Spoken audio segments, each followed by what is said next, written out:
Bonjour, mesdames et messieurs, j'espère que vous allez bien. Alors, aujourd'hui, je vais vous apprendre comment déterminer une base de Q orthogonale. Tel que vous voyez, Q de x, y, z égale à x carré plus 3y carré. Q de x, y égale à x carré plus 3y carré plus 7z carré plus 2xy moins 4xz. Alors, voici sa réduction en carré de gauche. J'ai déjà déterminé, on a déjà traité ça dans la vidéo précédente, donc on va plus revenir au-dessus. Donc ce qui nous intéresse ici, c'est une base de Q orthogonale. Alors déterminons une base de Q orthogonale. Alors vous prenez la réduction en carré de gauche, vous supprimez les carrés et puis les coefficients. Alors vous prenez x plus y moins 2z, c'est ce que j'ai fait ici, x plus y moins 2z égale à y1. Alors 2y plus z, y plus z égale à y2 et z égale à y3. C'est bon? Alors c'est ce que j'ai fait ici. Alors ici, le but c'est quoi? On va déterminer, on va exprimer x, y, z en fonction de y1, y2, y3. C'est tout. Donc si on fait ça, voici, alors y, z égale à y3. Ici, vous tirez y, ça fait quoi? y2 moins z. Oh, z ça fait quoi? y3. Ce qui veut dire y égale à quoi? y2 moins y3. Maintenant, ici, vous allez tirer x. X égale à quoi? y1 moins y plus 2z. Donc, il faut remplacer y et z par leur expression. Quand on calcule, voici ce qu'on obtient. Alors ici, x égale à y1 moins y2 plus 3y3. Y égale à quoi? y2 moins y3. Z égale à y3. Bon, on va écrire ça sous forme matricielle. Quand on écrit ça sous forme matricielle, voici ce que ça donne. Donc ici, là, notre Q-1 là. Voici notre Q-1 ici. La matrice Q-1. Voilà, vous voyez. Voilà, voici notre Q-1 ici.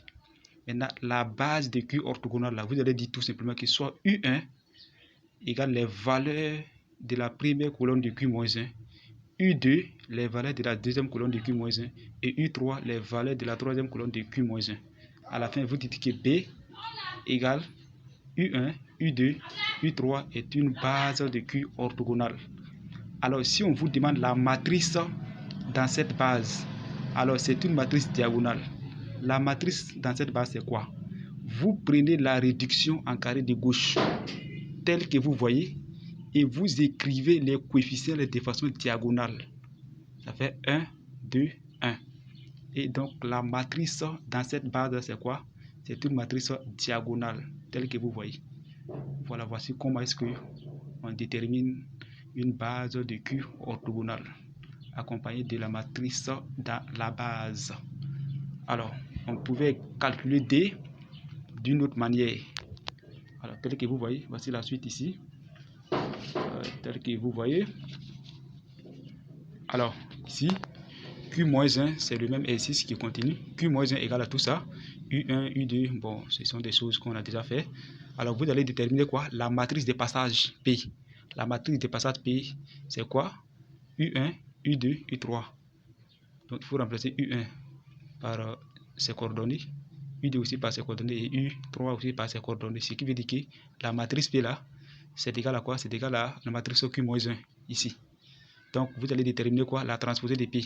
La transposée de P, vous prenez ligne et puis vous transformez en colonne, ou vous prenez la colonne et puis vous transformez en ligne.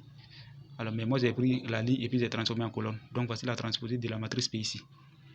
Alors, ici, si on vous demande le lien entre la matrice D et M, alors dites tout simplement que la matrice D là est égale à la transposée de P multiplié par la matrice M fois la matrice P. Ici, on va déterminer la matrice M de Q. Alors, tel que vous voyez, voici la matrice, voici Q ici. On va déterminer la matrice M de Q. Vous voyez? Alors, pour cela, il faut dire tout simplement que soit X de coordonnées X1, X2, X3, Y coordonnées Y1, Y2, Y3. X1 là, égale à X, Y2 égale à y, z est égal à x3 ou z est égal à y3. Donc pour cela, il faut remplacer x par x1, y par y2. Maintenant z là, z au carré, ça fait x3 multiplié par y3. Alors donc ce qui veut dire que on a q de x, on a q de xy égale à x1 au carré plus 3 y2 au carré plus 7 fois x3 fois y3 plus 2 fois x1 fois y2 moins 4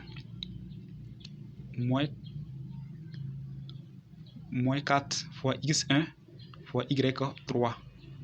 Donc ça fait x1 fois x1 plus 3 fois y2 fois y2 plus 7 fois x3 fois y3 plus x1 fois y2 plus x2 fois y1. Ici, il faut permettre les indices. Il faut diviser le 2 en 2. Donc, c'est comme si on a x1 fois x fois y2 plus x2 fois y1 moins 2 fois x1 fois y3 moins 2 fois x3 fois y1. Donc, je vous rappelle que les indices de y là, ce sont les valeurs de la colonne et les indices de x, ce sont les valeurs de la ligne. Vous voyez? Donc, première ligne, première colonne, le coefficient ça fait combien? Donc ici là, il faut remplacer x ici par y, puisque la matrice est composée de lignes et colonnes. Ok? Donc, si on fait ça, voici ce qu'on obtient. Ça fait x1, y1 plus 3 fois x2, y2 plus 7 fois x3, y3 plus x1 fois y2 plus x2 fois y1 moins 2 fois x1 fois y3 moins 2 fois x3 fois y1. Alors, première ligne, première colonne, le coefficient ça fait comme ça fait 1. Deuxième ligne, deuxième colonne, le coefficient ça fait combien? Ça fait 3. Alors, troisième ligne, troisième colonne, le coefficient ça fait combien? Ça fait 7. Ok? Alors, première ligne, deuxième colonne, première ligne, voici première ligne ici, deuxième colonne, le coefficient ça fait 1. Ici, première ligne, deuxième colonne. Maintenant, deuxième ligne, première colonne, deuxième ligne, première colonne, le coefficient aussi ça fait 1. Ok? Alors, première ligne, troisième colonne. Première ligne, troisième colonne, le coefficient ça fait moins 2. Alors, troisième ligne, première colonne. C'est-à-dire, troisième ligne, première colonne. Le coefficient ça fait moins 2. Donc, on n'a pas troisième ligne, deuxième colonne, donc ça fait 0. On n'a pas deuxième ligne, troisième colonne, donc ça fait 0. Donc, je vous rappelle que la matrice dans la base, là, c'est une matrice diagonale. Vous voyez? Donc, on va calculer D pour voir. Ce qui veut dire que D là, j'ai dit que D ça fait la transposée de P fois M. J'ai dit que D, la matrice D, c'est la transposée de P fois M fois P. Donc, voici la transposée de P ici. D est égal à quoi? Voici la transposée de la matrice P. Voici la matrice M. Voici la matrice P ici. Donc, si vous faites le produit, de ces trois matrices là, vous allez aboutir à la matrice D. Donc, on calcule les deux matrices là. Ce qu'on va voir, on multiplie par la troisième matrice. Donc, le produit de ces deux matrices là, voici ce que ça donne ici. Donc, si vous prenez ça et que vous multipliez par la troisième matrice là, si vous prenez ça et que vous multipliez par la troisième matrice, c'est-à-dire celle-là, vous allez aboutir à la matrice D qui est la matrice diagonale. Donc, si on vous demande le lien entre D et P et M, allez vous dire tout simplement que la matrice D là, ça fait la transposée de P multiplié par M fois P. Alors, c'est tout pour aujourd'hui. On se retrouve la prochaine fois dans une nouvelle vidéo, toujours avec la réduction en carré de gauche. Alors, si vous avez aimé cette vidéo, n'hésitez pas à vous abonner à ma chaîne pour recevoir les futures vidéos. Alors, vous pouvez m'écrire dans les commentaires ce qui vous a marqué dans cette correction. À très bientôt.